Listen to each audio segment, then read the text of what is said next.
트레저와 함께 달려 Ready for action, let's go 추억 건물을 찾으러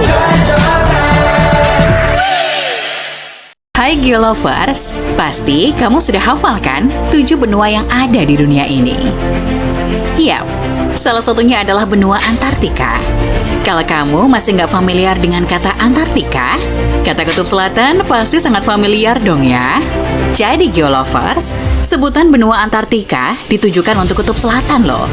Berbeda dengan benua lainnya yang memiliki tanah, laut, hutan, dataran salju bahkan padang pasir, dan tentu saja memiliki penduduk tetap, benua Antartika hampir seluruh wilayahnya tertutup oleh es dan salju, serta tidak memiliki penduduk tetap loh. Menarik bukan? Yuk, simak uraian geografi berikut ini.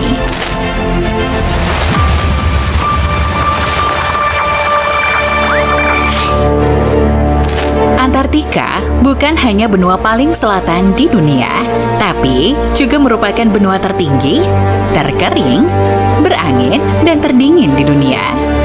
Benua ini hampir seluruhnya terletak di lingkar Antartika dan dikelilingi oleh Samudra Pasifik, Samudra Atlantik, dan Samudra Hindia.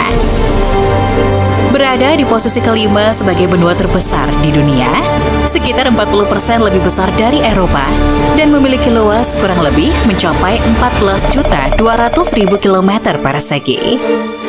Sebagian besar Antartika ditutupi oleh lapisan es dengan ketebalan rata-rata 1,9 km. Selain itu, benua ini juga terbagi antara Antartika Barat dan Antartika Timur oleh pegunungan Transantartika yang panjangnya mencapai 3.400 km.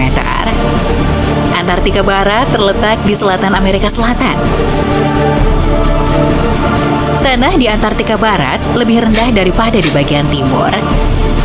Dan di beberapa tempat bahkan jauh di bawah permukaan laut. Meskipun begitu, di Antartika Barat inilah terdapat titik tertinggi dari benua ini, yakni Gunung Vinson Masif yang tingginya mencapai 4.876 meter. Tahu nggak Geolovers, lapisan es di Antartika diperkirakan mencapai sekitar 29 juta kilometer kubik es, dan hal ini sama saja mewakili sekitar 90% es dan 80% air tawar yang ada di dunia.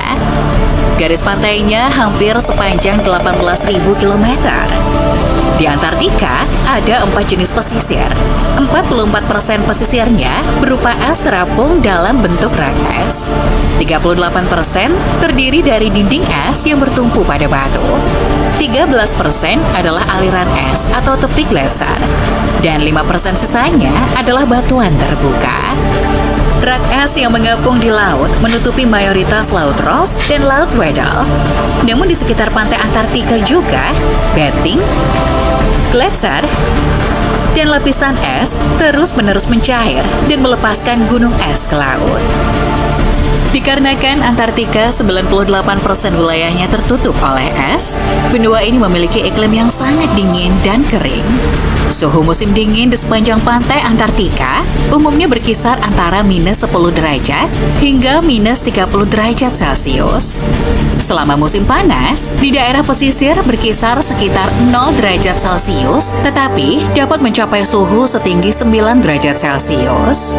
Di daerah pedalaman pegunungan, suhu jauh lebih dingin, turun di bawah minus 60 derajat Celcius di musim dingin dan minus 20 derajat Celcius di musim panas.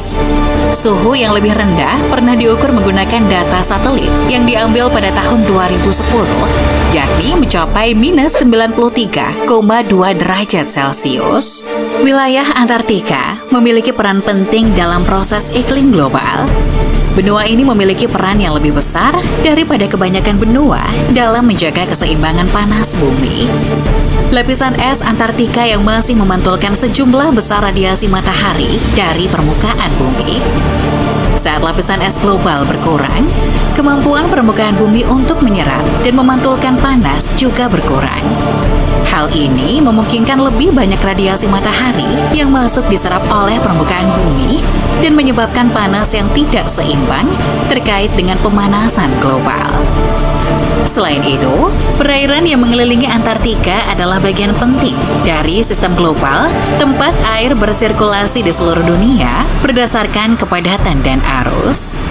Perairan dingin yang mengelilingi Antartika yang dikenal sebagai air bawah Antartika begitu padat sehingga mendorong ke dasar samudra, menyebabkan air yang lebih hangat naik.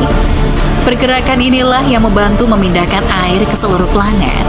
Gerakan ini tentu saja dibantu juga oleh angin kencang yang mengelilingi Antartika. Tanpa bantuan lautan di sekitar Antartika, perairan bumi tidak akan bersirkulasi secara seimbang dan efisien. Ribuan spesies seperti krill, pemakan plankton, ikan, penguin, anjing laut, dan berbagai jenis paus hidup di perairan Antartika yang dingin. Antartika tidak hanya hamparan luas es ini saja, namun pulau-pulau di sekitarnya juga masuk dalam wilayah Antartika. Seperti Kepulauan Orkney Selatan, Kepulauan Shetland Selatan,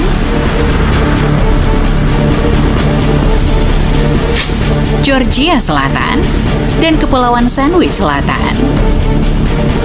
Semua pulau tersebut diklaim oleh Britania Raya. Ada juga Pulau Peter I dan Pulau Bouvet diklaim oleh Norwegia. Pulau Heard dan McDonald diklaim oleh Australia.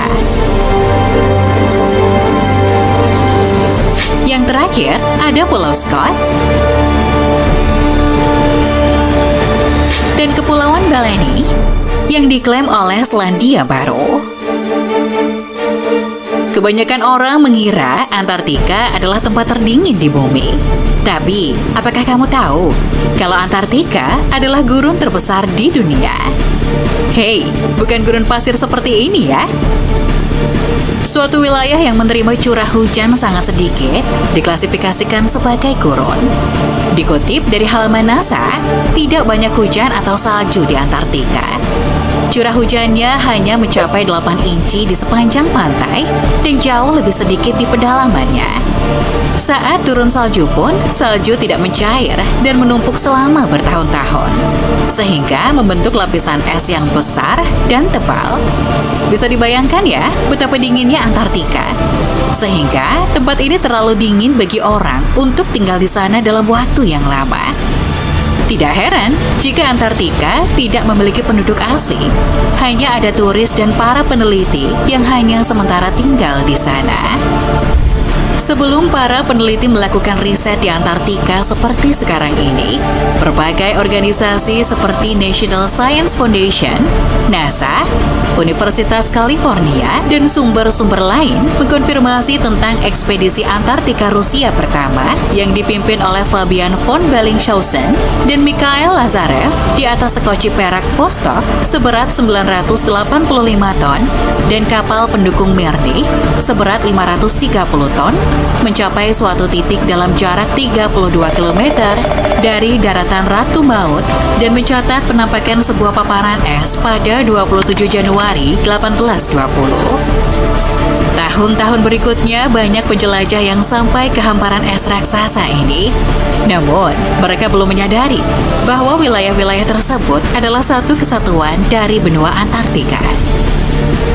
Dikarenakan tidak memiliki penduduk asli, Antartika adalah zona bebas. Sehingga sampai saat ini, masih ada beberapa negara di dunia yang mengajukan klaim kepemilikan wilayah di benua tersebut. Saat ini, ada 7 negara yang mengklaim teritori di Antartika, yakni Britania Raya mengklaim pada tahun 1908, Selandia Baru mengklaim pada tahun 1923, Prancis mengklaim pada tahun 1924, Australia mengklaim pada tahun 1933, Norwegia mengklaim pada tahun 1938, Chili mengklaim pada tahun 1940, Argentina mengklaim pada tahun 1943, Klaim-klaim ini telah diakui hanya di antara beberapa 7 negara yang mengklaim. Britania Raya, Prancis, Australia, Selandia Baru, dan Norwegia semuanya mengakui klaim satu sama lain karena tidak ada klaim mereka yang tumpang tindih satu sama lain. Namun Argentina dan Chili tidak mengakui beberapa klaim. Karena seperti yang kalian lihat, wilayah teritori yang diklaim Argentina tumpang tindih dengan wilayah yang diklaim Britania Raya dan Chili. Otomatis, 3 negara ini masih berseteru untuk mematenkan klaim mereka. Namun ada nih Afrika Selatan yang tidak mengklaim kedaulatan atas wilayah Antartika dan juga tidak mengakui hak atau klaim kedaulatan teritorial oleh negara manapun. Ketujuh negara yang mengklaim teritori di Antartika berada di bawah Traktat Antartika tahun 1959. Yang tentu saja, traktat ini juga tidak mengakui klaim teritori dari 7 negara tersebut karena perjanjian ini menjunjung kebebasan penelitian ilmiah di Antartika dan penggunaan benua secara damai. Menurut ketentuan perjanjian tersebut, aktivitas militer, pertambangan, ledakan nuklir, dan pembuangan limbah nuklir semuanya dilarang di Antartika. Walaupun wilayah Antartika diperebutkan dari berbagai negara, ada satu wilayah yang belum, dan sepertinya tidak akan pernah diklaim oleh negara manapun, yakni daratan Maryburg. Karena letaknya yang sangat terpencil dibandingkan wilayah lain dan medan yang sangat buruk untuk dilalui manusia, menjadikannya tidak ada negara yang meminatinya.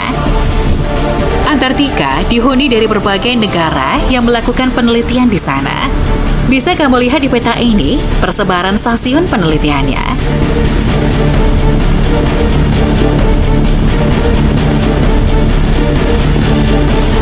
Dilansir dari Life Science pada tahun 2022, dilaporkan beberapa ilmuwan telah menemukan penemuan yang menakjubkan di Antartika, seperti penemuan habitat rahasia 500 meter di bawah permukaan es.